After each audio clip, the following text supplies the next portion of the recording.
Hello, everybody. David Shuster here. Donald Trump says the war he declared with Chicago is now ended. After 48 hours with minimal casualties, the president says any federal troops will simply help clean up the Windy City. And Trump is evoking the National Guard's recent victory over litter and broken glass in parts of Washington, D.C.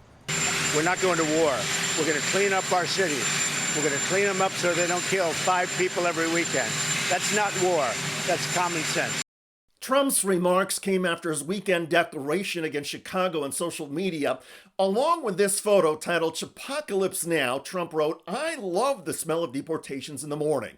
Chicago about to find out why it's called the Department of War." And yes, those are 3 emojis of unarmed helicopters that look like they are touring Gilligan's Island. Movie buffs were quick to point out several problems with Donald Trump comparing himself to Robert Duvall's character, Lieutenant Bill Kilgore, from the 1976 movie Apocalypse Now. First, Kilgore's battlefield is destroyed. Against Trump, Chicago remains intact. Second, Trump's movie poster with the Chipocalypse Now suggests Trump's war is about cookies.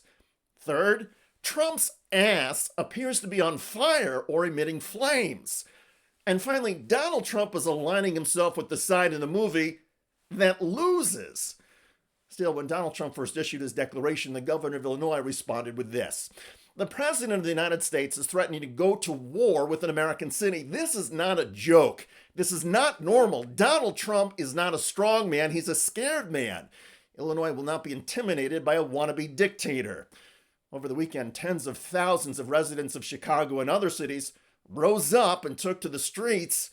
Here's part of the reporting on NBC News. This weekend, the president's deployment of federal agents to major cities fueling massive protests in Chicago, Philadelphia, and Washington, D.C., while Boston's mayor criticized the new large-scale ICE operation to target what DHS called the worst of the worst criminal illegal aliens living in Massachusetts. They are attacking our communities in order to try to push forward their own authoritarian agenda. And it's not just Latinos and their supporters who are being targeted. Last week, DHS says it arrested 475 people at a Hyundai plant in Georgia, fueling international uproar, with some 300 detained South Korean workers set to be returned to that country on a chartered flight.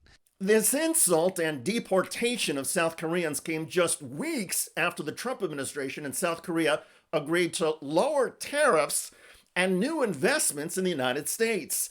To say South Korea felt double-crossed and betrayed by Donald Trump would be an understatement. But Donald Trump is standing by the ICE raid of South Korean workers. The president addressing the raid Sunday night. ICE was doing right because they were here illegally.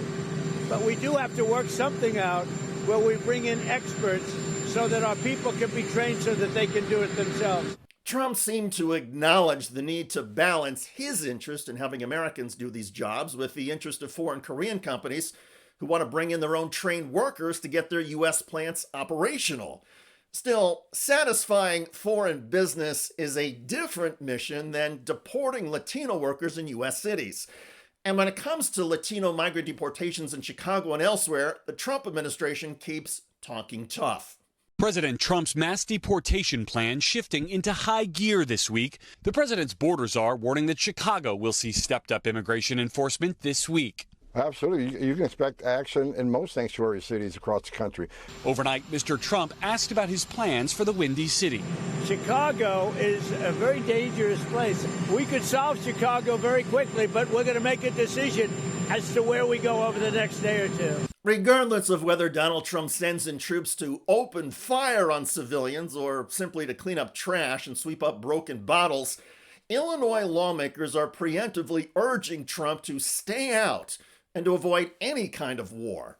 I take what the President of the United States says very seriously because that is the respect you have to give to the office. And if that's what he's declaring, then let me make it clear. It would be an illegal order to declare war on a major city, any city within the United States by the President of the United States. To the extent Donald Trump is delaying some kind of invasion, it may be due to the fact that a federal judge has already ruled that a Los Angeles invasion was illegal. And Trump, waffling for a month now over Chicago, undercuts any argument that Trump would be required in court to make that the situation in Chicago is an emergency. Clearly, it's not an emergency. Still, Chicago's defenders are armed with court motions and are standing by at federal court clerks' offices, ready to file lawsuits the moment the federal Humvees start rolling in. For Donald Trump, of course, none of this is really about invading a U.S. city or removing Latinos. It's about power and control, and perhaps getting the American public used to the idea of having federal troops deployed in Democratic cities. The midterm elections will be here soon, and so the intimidation efforts to frighten Democratic voters and keep them away from the polls, those intimidation efforts have begun. But on military battlefields and political ones, it's not so easy to predict how any sort of fight is necessarily going to play out. And there are countless indications that Trump's political standing is getting weaker and more vulnerable by the day. Two new polls out from CBS and NBC News show most Americans do not approve of how President Trump is doing his job. It's a different story with this base. The CBS News poll pegging his approval rating among Republicans at 91%, though. The new polls coming as Trump puts his focus on deploying the National Guard onto the streets of D.C. while implementing hardline immigration tactics. CBS News poll, look at that. He's 12 points underwater. You want to go over to NBC? You want a different network? You can go to a different network, but it's the exact same story. 14 points underwater, double digits on this. This has been the story throughout much of the Trump presidency. He remains underwater as we get past Labor Day. By most accounts, the American public is tired of Trump's chaos, the unhinged rhetoric, the over-the-top social media posts, and the incompetence in managing key issues like the economy. So it may be no surprise that Trump backed down so quickly from his military war rhetoric about Chicago.